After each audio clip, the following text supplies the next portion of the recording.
The one reason your dreams consistently fail to materialize isn't a lack of talent or effort. It's because you're telling everyone about them. You're sharing your aspirations, your grand plans, your secret ambitions with friends, family, and even strangers online, and in doing so, you're unwittingly deflating the very engine that drives you towards achieving them. This isn't just some vague spiritual advice. It's a phenomenon deeply rooted in human psychology, proven by decades of research. See, your brain, in its infinite complexity, struggles to differentiate between actually doing something and receiving social validation for merely intending to do it. When you announce your big dream, whether it's writing a novel, starting a business, or running a marathon, and people respond with encouragement, congratulations, and excited comments, your brain registers that positive feedback as if you've already taken a significant step. It's a form of premature celebration, a symbolic completion that siphons off the raw motivation you need to actually put in the grueling work. That rush you feel, that momentary glow of affirmation, is actually stealing your future momentum. Think about it. You feel a surge of inspiration, a burning desire to change something, to achieve something monumental. You start imagining the outcome, the finished product, the applause. And what's the first thing many of us do? We share it. We post about it. We call our closest friends. We hint at it in conversations. We crave that initial validation. That's amazing. Or I know you can do it. But what we don't realize is that these, meaning words, this immediate social reward, tricks our minds into believing a significant portion of the work is already done. The psychological tension that should propel you forward, that gnawing feeling of an unfulfilled task, dissipates. This isn't a new age concept. It's a well-documented psychological principle called symbolic self-completion theory. Psychologists have been studying this for years. One of the most compelling pieces of evidence comes from the research of Peter Goalsetting, a professor at NYU. He and his team conducted a series of experiments where they gave participants goals, then asked some of them to announce their intentions publicly, while others kept their goals private. What do you think happened?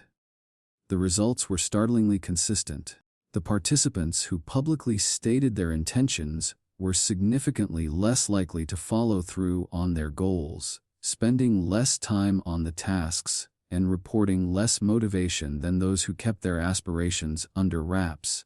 The public declaration, the immediate applause, gave them a sense of identity gain, without the actual effort.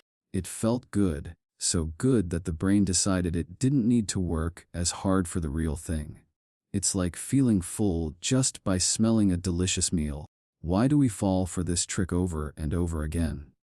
Because we're social creatures. We thrive on connection and affirmation. When we share our dreams, we're not just seeking validation, we're also seeking accountability, in theory.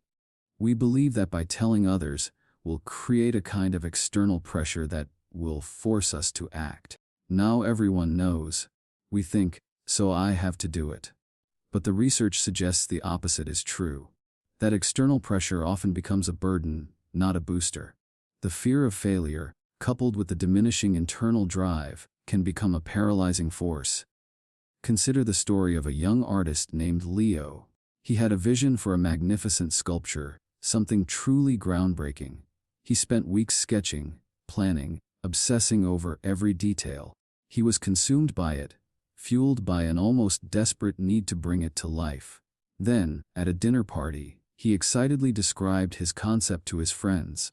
They were captivated, showering him with praise, marveling at his genius. That's incredible, Leo! You have to make it.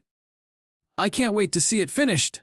Leo walked home that night feeling euphoric, validated, as if the sculpture was already half made. The next morning, the spark was dimmer. The burning urgency had cooled into a gentle warmth. He still wanted to do it, but the driving fire that had compelled him to sketch for hours was gone. The sculpture, to this day, remains unfinished, a beautiful idea trapped on paper. His brain had already experienced the reward. This phenomenon isn't limited to grand, artistic endeavors. It applies to losing weight, learning a new language, starting a new habit, or even just clearing out your garage. I'm going to finally start that diet on Monday. You declare to your colleagues, and they nod supportively. Good for you. You'll do great. You get that little dopamine hit, that sense of accomplishment, even though you haven't skipped a single donut. Then Monday rolls around, and the drive isn't quite as strong. The initial burst of motivation has already been consumed. So, what happens when you don't share? When you keep your ambitious plans a closely guarded secret, a different psychological dynamic entirely.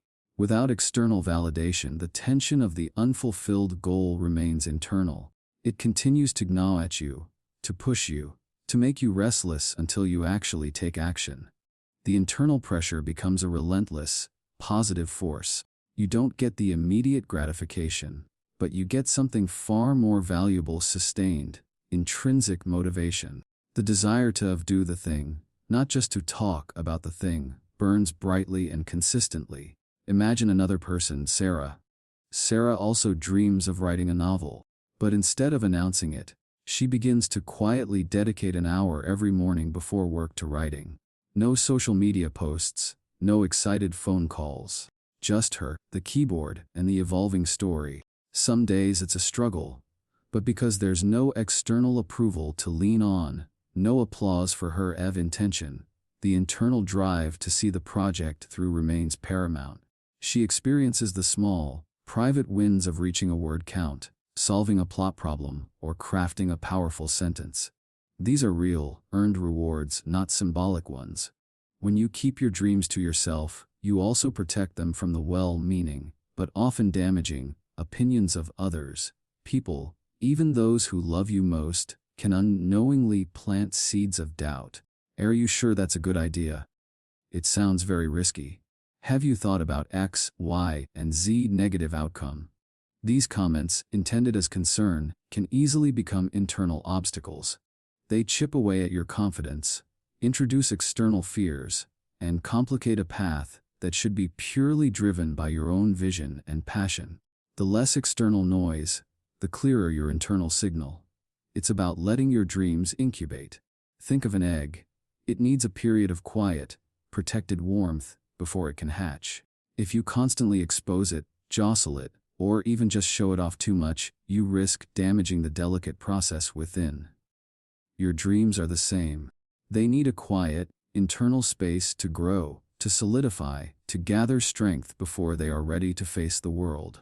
This incubation period allows you to refine your vision, build your skills, and develop the resilience required for the inevitably challenging journey ahead, all without the pressure of external expectations. Of course, this isn't to say you should become a complete recluse. There's a subtle but crucial distinction: sharing your progress versus sharing your intentions. Once you've actually taken a concrete, significant step, you've completed a chapter, launched a prototype, or run your first 5 miles, then sharing that airy accomplishment can be motivating. It's proof that you're moving forward. But even then, be cautious. The biggest reward should always come from the internal satisfaction of the work itself, not from the applause of the crowd. So, what's the practical takeaway?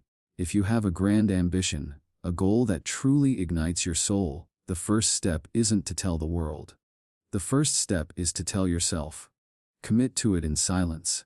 Break it down into tangible, immediate actions that you can take without needing anyone else's approval or input. Focus on the process, on the small, daily efforts. Let the completion of these micro goals be your private victories. Let the internal satisfaction be your fuel. This doesn't mean you can't have a trusted mentor or a single, highly aligned accountability partner.